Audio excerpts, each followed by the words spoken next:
If you have visited Walt Disney World within the last 10 years, you may have received a survey in your inbox following your Disney vacation. Or perhaps you have encountered a cast member carrying a tablet ready to hear your experiences at the conclusion of your day at a park like Disneyland. But what if we told you that Disney's morbid curiosity knew no bounds, and that the questions the company has recently asked its Disney Vacation Club or timeshare members would leave you in disbelief at their sheer audacity? Let's talk about a 47-page survey that asks its recipients about your soon-to-be passing family members and the subsequent inheritance you might receive here on That Park Place. Did you know, Vash, you and I have talked about this, so I'm going to pretend like we haven't had this conversation before. How are your relatives feeling? My relatives are doing okay. I will say, though, they're kind of getting up in years here. And, that, I guess, presents opportunity, at least for one company. Yes, it does. Now, there was a piece in the Wall Street Journal that we perused. Excellent piece by Robbie Whalen over there at the Wall Street Journal. And he always has amazing takes. And by the way, I quoted the Wall Street Journal when I said this, and somebody literally said, "What are your sources on this?" Like, if you're going to accept any source, it's the Wall Street Journal. But let's get into this headline. Disney poll crosses the line as company asks guests about when their loved ones might die and leave an inheritance. What a family-friendly company right here. Look at that. It's the Haunted Mansion, and there's the hearse. I get where you're going with this, Marvin.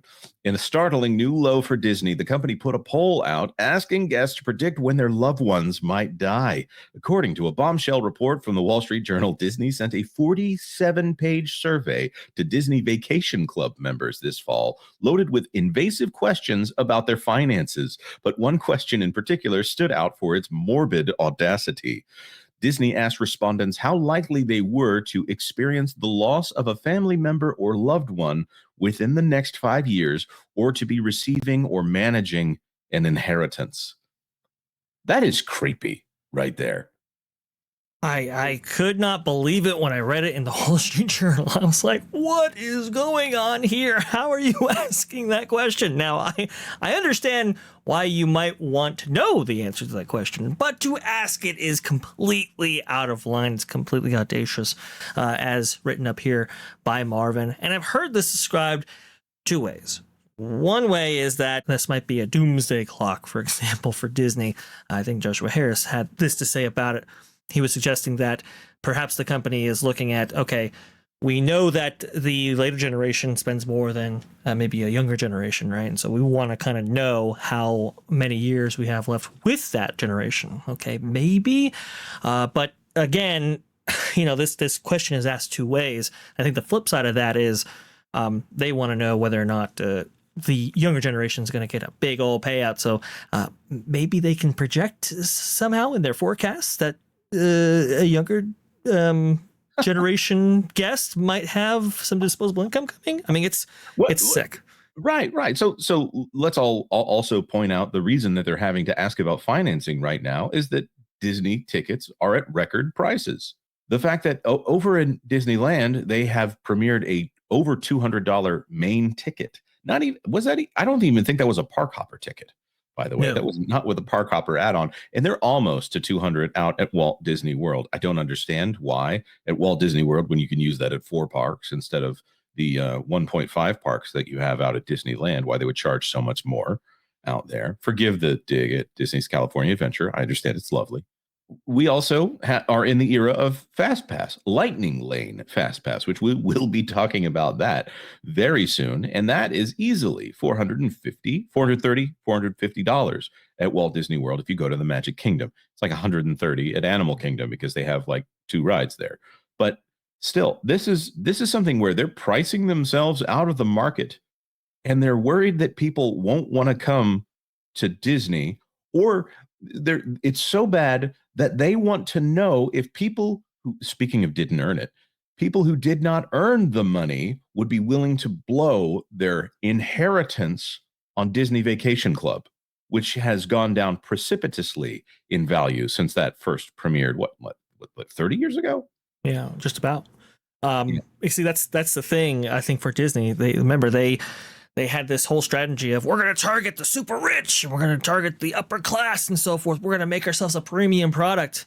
Unfortunately, that wasn't necessarily a sustainable outcome because two things happened. One, international visitation has dropped down precipitously. Obviously, people couldn't actually travel internationally during 2020 and so forth, but that market has yet to really recover. Even though Disney has said before, oh yeah, it should recover next couple of years or whatever, or this upcoming quarter, it just hasn't happened. And so without that international guest spend, which was much higher than maybe your domestic guest spend, that has put it in a real problem area. But like you said, Jonas, they have raised the price so much that people regularly visiting with maybe huge amounts of disposable income, that just doesn't exist anymore. This bothers me on so many levels, and I wonder if they had a sudden bump in 2020 and 2021, and this is me getting really morbid about a morbid question that Disney asked. I wonder if they saw a sudden bump and asked people where they got the money, and then they're like, "Hey, okay, let's see if we can predict this one out in the data models." Instead of some grown up in the room saying, "No, no, no, that's too morbid."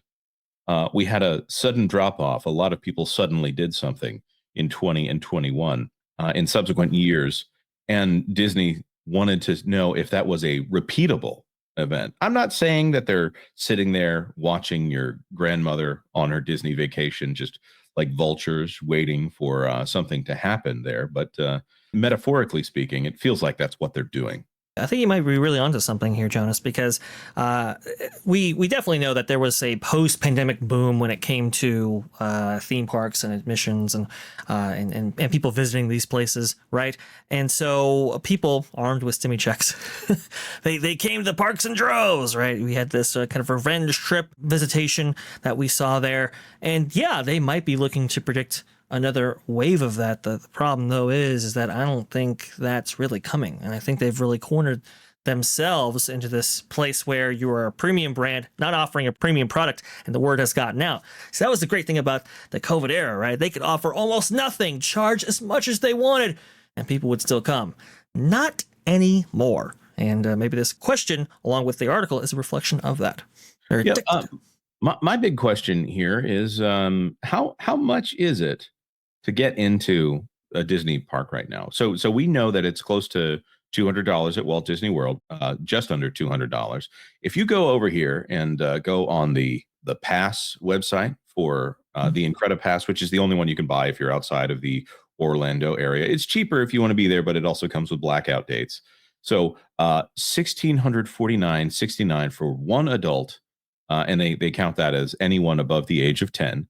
And if you want water park and sports option, you can charge up in Disney Photo Pass and all of that. But we're talking $1,700 here in order to get that pass, already $100 in taxes. For a place where you have to be on your phone all the time. This isn't even talking about Disney Vacation Club at this point. If you go over here to the Universal Orlando Resort, and again, it's only 2 parks, but it's a lot less stress. Premier Pass, the top of the line pass, and I haven't even done the breakdown on the value here, is $905, and that is the no holds barred pass right there. They're about to get Epic Universe. I'm sure there'll be some kind of price increase when they add Epic Universe here. It'll probably be an add-on in the first year. But Universal Orlando is not selling timeshares. They are not trying to get you on too much special access here. They're if they start selling condos in the Grand Helios, okay, they'll have my attention there, and we'll cover it here on that Park Place.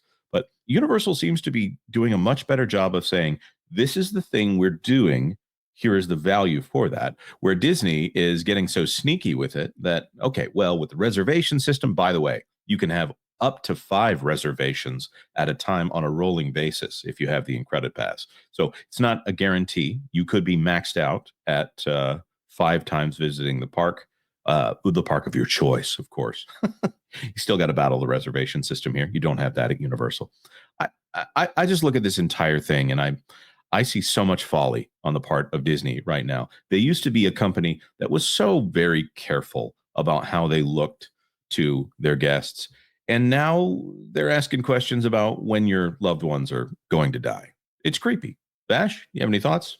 It's absolutely horrifying, but it's not necessarily surprising, which is terrible to say. Now, people might look at that, Jonas. They might look at your analysis of the annual pass holder programs for both resorts and go, wait a minute, hang on there. You're comparing 4 parks against 2. What are you talking about right here? Yeah, Okay, totally. let's go ahead.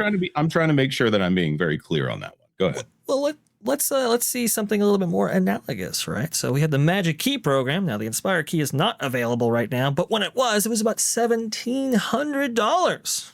That's for 2 parks out there in California. So why is this product $1,700 versus what, $900 at Universal? And it goes on from there. So like Sweethearts Nights, for example, or the nights that they have for Disneyland, these extra cost events after park hours. I mean, they only give you about 4 hours worth of event time, and they go from like $150 all the way to almost $200 versus FanFest Nights, which is at Universal Studios Hollywood. I think it's starting out at like $75 or $84. I mean, it's like half the price. You will not stop talking about FanFest Nights. Are you excited about it or something? I am really excited, but I'm just trying to show everybody that I think Universal has been a little bit more cost conscious about how to advertise and sell these parks. And I think it's reflecting in the guest surveys that we keep hearing coming back from Universal that they are very, very high right now. To me, this is very much that they believe the value that they're presenting is higher than what it actually is. They've lost touch with reality. They've lost touch with taste, as we also indicated with the Robert A. Iger building.